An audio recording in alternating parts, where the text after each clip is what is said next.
People go to a lawyer to do their estate plan, and they assume because that individual is a lawyer that they are getting the best plan, and that plan was the best option for their family. So when most people go to their general practice attorney that handles their traffic tickets and maybe divorces, that when they do a will, that's what they need. And these wills, I call them I love you wills, because they always say the same thing. Honey, I love you, and should I die first, everything to you, and then if you're not here, to our kids. Well, a will isn't the best thing for most families because wills have to go through the court system. Most of us have spent our life outside of the court system. We only go there when something goes wrong with a marriage or a traffic ticket. Hopefully, we're not involved in any criminal activity or problems that would have thrown us into that system. But it's the same system that handles estates when we're gone.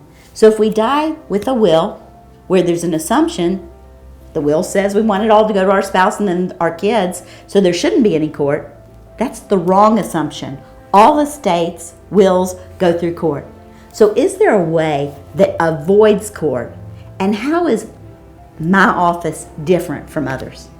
So the document that keeps your family out of court, if it's done correctly, is a revocable trust, also known as a living trust. And this document is merely a contract. So think of it as a will put into the form of a contract.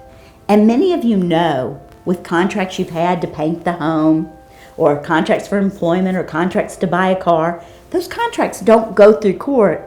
In fact, those contracts keep you from going through court when there's a misunderstanding. Okay, occasionally contracts go through court, but not the majority. So if a trust is a contract that reads like a will, that tells your family when you're gone who gets what and where does it go and who handles it, then that's always going to be a better way than going through the court process with a will. So what's the downside? The downside is the majority of trusts do not avoid court. They don't avoid going through probate. Why? Because nothing was integrated into the contract. For the trust to work, the contract to work, just like your contract with a car, your vehicle goes into your name. With a trust, every asset you own goes into your trust name. So your home is redeeded into the name of your trust. Your brokerage account is deeded into the name of your trust. Checking, savings, beneficiaries on retirement accounts, everything has to be connected. And when it's integrated and connected to the contract, there will truly be no court when you pass away. Also, there are protections built in that if you get sick, if you become disabled, we have mechanisms in place that allow us to take future steps to protect the estate.